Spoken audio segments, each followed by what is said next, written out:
so pleased to be speaking with you today, and I'm so encouraged by your interest in foreign affairs. The world is only becoming more complicated and the challenges more interconnected. Nowhere is that more clear right now than when we look at the COVID-19 pandemic, the impact it has had on the world and how it has exacerbated pre-existing conflicts and humanitarian crises.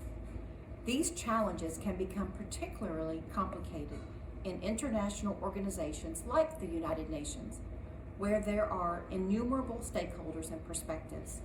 Reaching agreement can be a daunting challenge. It has never been more important for us to show compassion for those in need, to learn how to communicate with each other, and to listen to one another, especially when we disagree. With your participation in Model UN, I have no doubt that you're quickly learning the importance of all of these things, and I'm so heartened to know that the next generations of world leaders is mastering these lessons early on. As you're well aware, the UN plays an important role as one of the main multilateral institutions that brings together countries to engage on many challenging issues. These issues stretch across borders, oceans, and continents. They cannot be solved by any single nation. That, in its simplest form, is why we have the United Nations. This year, the UN is celebrating its 75th anniversary. I bet it's probably hard for most of you to even imagine a world without the United Nations in it. It is an institution born in the ashes of World War II, with noble aspirations to ensure global conflict was something of the past. The UN is certainly not a perfect institution. It has its weaknesses, inefficiencies, and failures, but it was built on the foundations of human dignity, on neighborliness, and on the desire for peace. These are important values we can't lose sight of, which is why, as we look to the 75th anniversary of the UN, it's so important for us to call for renewed commitments to the UN's most important founding principles. We strive for cooperation and global unity on important issues at the UN, but you now all know very well from your model UN experience that working with 192 other member states can be very challenging and often frustrating. One thing I learned in my time as ambassador, first as the first female US ambassador to Canada, and now as the U.S. permanent representative to the United Nations, is you need to learn how to be uncomfortable. As a diplomat, you'll be exposed to new people, new situations, new ideas, and new ways of learning. Don't shy away from these things. Embrace them, learn from them, and most importantly, listen. I promise you will be a better person, a more compassionate individual, and a more informed diplomat and citizen. Sometimes this also means standing up to do the right thing, even if it makes other people feel uncomfortable. I can tell you that at the UN, the United States has never shied away from engaging in tough negotiations, delivering hard truths in the UN Security Council, or voting with our conscience in the UN General Assembly, even if sometimes we have to stand alone. There's no substitute for doing the right thing. As hopefully future diplomats, it's so important that you cultivate the skill of being a good listener.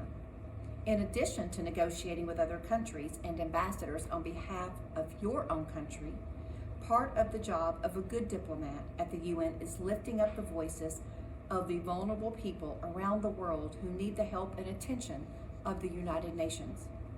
Throughout my time here at the UN, I have been very fortunate to work with the Indian ambassador to the United Nations. And let me tell you, he is serving you well, and you should be very proud. India is one of the 15 of the Security Council, the new in the Security Council this year, and we'll be working with them on many issues, like countering China's malign influence at the UN. When I travel as U.S. ambassador, whether it's to Turkey to meet Syrian refugees, or Colombia or South Sudan, I spend much of my time meeting with people on the ground. I listen to their stories, and I carry with me into those intense negotiations in the Security Council meetings. Each of their conversations so that I always know to do the right thing by them, by the U.S. government and our policy. Sometimes when there's disagreement on an issue at the UN Security Council, or we get caught up in negotiating one or two words in a resolution, we need to be reminded of the human faces on the other end of our decisions. We need to share the stories so that we remember we're often making decisions at the UN. It's not just paper that we vote on. Very often, lives are at stake. It's also important to be able to listen and understand where another person or another country is coming from, to find things you have in common so that when you come to an agreement on how to bridge your differences, and if you can't bridge your differences, as I've often found to be an inevitable part of diplomatic negotiations, be informed, have all the facts, trust your gut, and be graceful in your delivery. So it looks to me like you're well on your way. Your experience with Model UN is really an excellent way to begin all of this work, to surround yourself with new and different people and ideas, and to better serve your countries and the global community. And if I could leave you, each of you, with one parting bit of advice, learn to listen. Always do the right thing. The job of a diplomat never ends. Those annual resolutions are just as important work as a breaking UN Security Council resolution or negotiating a press statement. At the UN right now, I'm constantly reminding colleagues that as we continue to adapt and find ways to lift up and support vulnerable communities around the world impacted by this pandemic, it is also important that we remain equally committed to maintaining our responsibilities to existing conflicts and humanitarian crises, because protecting the world's vulnerable, advancing shared interests, and upholding international peace and security around the world is the most important work a diplomat can do while at the United Nations. I am so encouraged today that each of you has an interest in making your countries and this world a better place.